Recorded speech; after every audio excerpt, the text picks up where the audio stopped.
So in this video, I just want to talk about my experience using these QNAP servers. These are the TS-464, but you can also get these in a 6-bay variant. And after using these servers for more than a year, actually closer to 1 year and 2 months, I've decided to take them out of operation.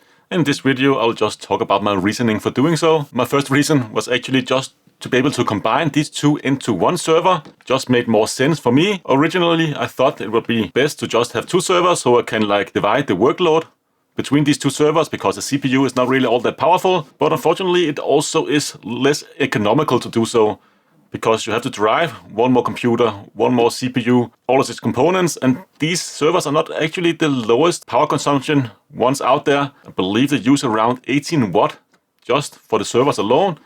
And then, of course, you have to account for the hard drives and SSDs and whatever kind of card you, of course, have installed here on the back. I don't have any in mine. For my configuration, I had 2 M.2 SSDs inside here. I only really used them for the operating system and for all of my containers, apps, and so on. And then I had 4 6TB hard drives, and that was Enterprise Toshiba hard drives, kind of power-hungry hard drives, actually. So the total power consumption of one of these servers was like 50 watt. So putting 2 of these together is 100 watt, and that's just at idle. If you run multiple servers, whether they're being Docker containers or other native applications on QNAP, of course, the CPU will fluctuate in its power usage, and so with the power as well for these little servers here. So I just found it to actually be less efficient to have 2 servers than to just combine them into one. So that's what I did. So instead of having actually 4 small NAS servers with 4 bay, I now have 2 8-bay servers instead, with a proper server motherboard that actually consumes just around the same power idling, with 10 gigabit NIC and running a Ryzen EPYC 4-core 8-thread CPU, and also have a NVIDIA graphics card in that server. And that's also one of the reasons why I wanted to upgrade from these servers, because you're kind of limited to the stuff you can attach to them. You do have a PCI Express Gen 2, I believe, ×4 slot on the back, but unfortunately, you cannot use that for a graphics card. You can only use it for a networking card, and you can also get some M.2 storage cards, so you can expand the M.2 storage. But I really wanted to get an inbuilt graphics card so I could run like TDAR on my server, so transcode all my media files to smaller file sizes is such a useful feature. And also because this one does have a small quad-core Intel CPU, which is actually okay. That also has a built-in QuickSync GPU, but when the CPU and the GPU are combined into a SoC on this, like on this server here, when you're asking a lot from the CPU, you don't really have that much more headroom from the GPU in terms of thermals. So I just found that to be quite limiting, because for instance, if you have Plex running on this, which is something I use, at least on one of these servers here, one of them was for all my media, the other one was like just for my data. For instance, if you have a Plex pass for TV shows, it can actually skip the intro, and the way it actually detects the intro is that it will scan through the video file, and that process uses a lot of CPU resources. The CPU is okay, it can kind of handle it, but the issue is the fan. It just gets so loud because there is no active cooling on the CPU. I don't know if you can kind of see in there the black heatsink here on the back. It is the CPU heatsink. It is completely passively cooled, and it does quite alright in most scenarios. Whenever you're doing CPU heavy tasks, for instance, finding intros for your TV shows on your Plex, the CPU will get very hot. The fan will run up to its maximum RPM, and then the whole system will just be very loud. And I used mine in a home environment, so that's kind of an issue. It was just getting very loud whenever it was scanning through my Plex media files. And at the same time, when doing so, I couldn't really use it for much other than just that. It kind of uses 100% of the CPU utilization inside of the server. So that kind of sucks a little bit. If the server did have some kind of active cooling on the CPU, I think it would do a much better job here, not revving up the rear fan, because that's the only way to actually cool the CPU, and of course the hard drives as well, is with the fan on the back, just sucking cold air over the heatsink. And like I said, it will just get so loud. And we're trying to run both Plex, doing some kind of media scan on your library, and at the same time run TDAR, which is a service that can actually compress or transcode all your media files to like H.265 instead of H.264 or whatever kind of media format it is, and it can actually save you a lot of hard drive space without compromising on the video quality. does look a little bit worse, but not all that bad considering all this space you actually save on your server. I believe I saved up to around 2.8 terabyte or something like that, just doing that on this little server. But those tasks just demand so much resources from the system. Even though TDAR, I had to offload the GPU workload to another computer. So I had another computer just rendering the video files or transcoding them to H.265, but this little CPU was just up in the red zone all the time, so just utilized 100%. And taking into account all the other containers I already had on here, it would just start to act very slow, unresponsive, and kind of bog down a little bit. So also in terms of power, if you just run Plex, I think you'll be fine enough. It's actually a fantastic little Plex server. But if you run Plex, multiple other containers, and also, for instance, TDAR, maybe you do photo backup, where it will also detect, faces and people and so on those photos, some kind of AI rendering. This little CPU is just not powerful enough to handle all that task at the same time. Another minor issue I had with this server, just getting it, setting it up. It does have a toolless tray, so pretty easy to just open it up and plug in your hard drive and then close it back in place like so. Very easy to do. I just found the enterprise hard drives I had from Toshiba do kind of vibrate a lot, so it's not enough to just use the toolless tray. I actually had to screw them in place as well. So there are like 3 screws where you can screw the 3.5-inch hard drive in place. If I didn't do so, the caddy here would just rattle, kind of hitting the hard drive and sounding like a motorcycle or something like that. And it took me quite a long time to actually figure out what was wrong. I thought maybe the whole chassis was vibrating or making the noise. So I tried to take it apart and put some kind of foam in between the chassis and all the parts here. Maybe it was the front shell here that made the noise. So I tried also all kinds of various things just to get rid of that annoying noise. But I found that just putting 3 screws inside the 3.5-inch hard drive on this caddy here just solved that problem. So that's just one thing to kind of right behind your ear, because that is very annoying. So if you get this and you hear a rattling noise, it's not the case itself, it's just the caddies you need to screw in place. Another minor issue I had was these rubber feet. They are very grippy and very sticky to the surface, and that's not really a bad thing. Also very thick, does actually dampen the noise quite a bit, so that's a good thing, but they also tend to come loose. So I had to re-glue one of these feet on. I'm not really sure which one it was. And that was pretty much like 30 minutes after I took it out of the box. I put in the hard drives, I had it on my table and just moved it around a little bit. And one of the feet just came loose. That's a little bit unfortunate with these sticky feet that just have like tape on the back.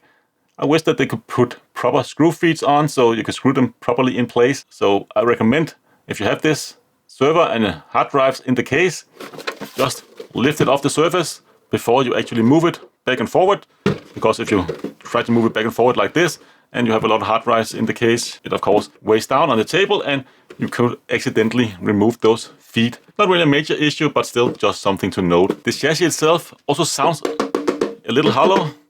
Not really a big issue, but again, if you have noisy hard drives like enterprise hard drive I had in this server, you will definitely hear them like sounding very hollow, but that is of course to be expected of a cheaper server like this. When it's all made of plastic, it will just sound a little hollow. Also, of course, depending on the hard drive you have, and especially if you are writing to the hard drive, you can of course hear that little hollow sound. Another thing I kind of like, but also at the same time dislike, is actually the software on here. I know you can install other software. You can run OnRaid or TrueNAS on your QNAP if you want that. Just go inside the BIOS and change the boot device, so you can boot from a USB device or one of the M.2 SSDs. I just stuck with the QTS software. I kind of like it, but it is also at times overly complicated. They also have their own container software called Container Station, which again, once you kind of get into it or used to it, it is okay to work with, but it is just vastly more complicated than, for instance, setting up a container on an OnRaid server. Pretty much just click install and all of the config file and app data will automatically be put in a separate folder on whatever drive you have selected for your containers. On QNAP, you have to do everything manually. You have to go in and make a new folder for your config files and make sure that the container knows what folder to use for that file and so on and so on. There's definitely more set up to get the containers up and running. On this server, at least if you run containers that is not specifically made for the QNAP device, which like most containers are not made for container station, that's a little bit cumbersome. Takes longer, at least for me, to get it up and running. Once they run just fine. Pretty easy to update them as well. But to get there, you definitely have to invest a little more time and effort for some of the containers to get them up and running. But that's probably a lot of negative points.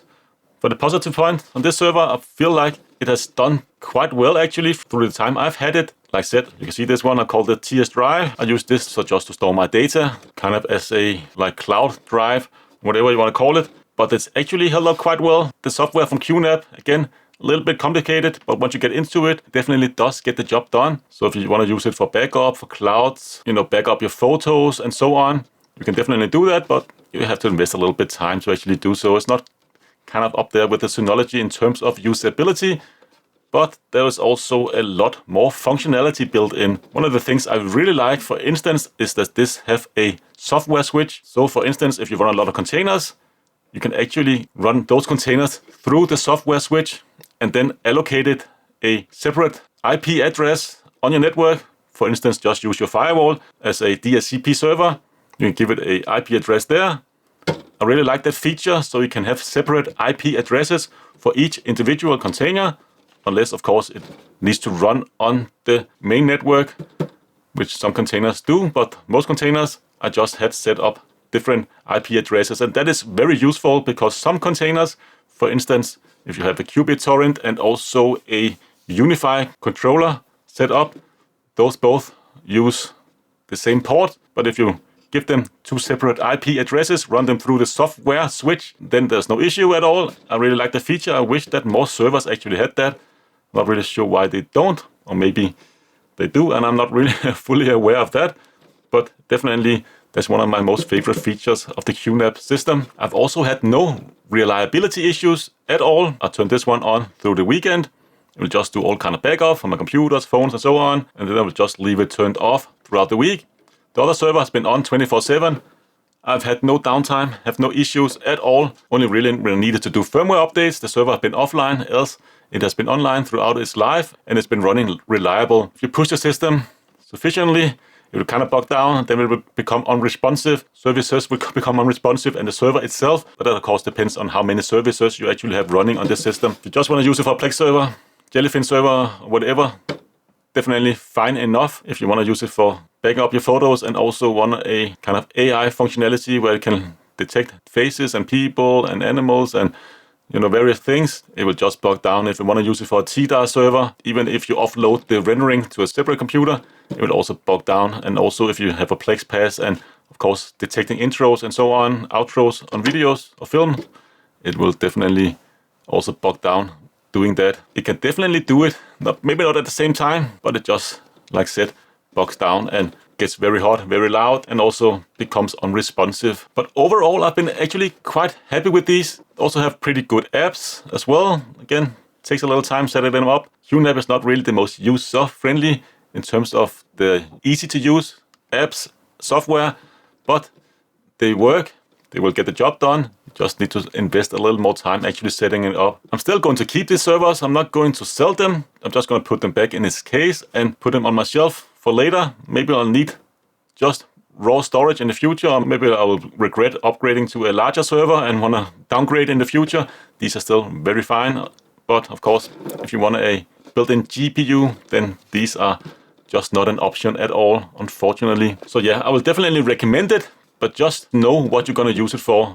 Just raw storage on your network, fine. Running a few services, also definitely fine for that. But running everything at once from one of these servers, yeah, it will just start to get very slow and can get very unresponsive and also very loud and also start to consume a lot of power as well. So I would definitely recommend it if you know this is what you need. I think still it's one of the better ones out there with this price segment and size. And also if you want the 6-bay version, you can of course go and get that. You want a few more hard drives, and there is also of course still room for upgradability. If you want to like install a 10 gig NIC, you can do so. If you want to have more M.2 SSDs, you can do so as well. You also have a few USB plugs and also HDMI if you like want to connect it to a TV. There's also like an infrared remote you can get. Mine is very dusty because I don't use mine, but there is like an operating system or more like a layer on top of the operating system that is very TV friendly. Doesn't really work all that well. Not really many apps support it, so don't recommend getting this server for that purpose, but you could do so. And overall, the server doesn't really get all that loud, unless of course you have noisy hard drives like I do, and also have a lot of services pushing that little CPU. But that's pretty much all I have for this video. I hope to see you again in a future one. Until then, take care.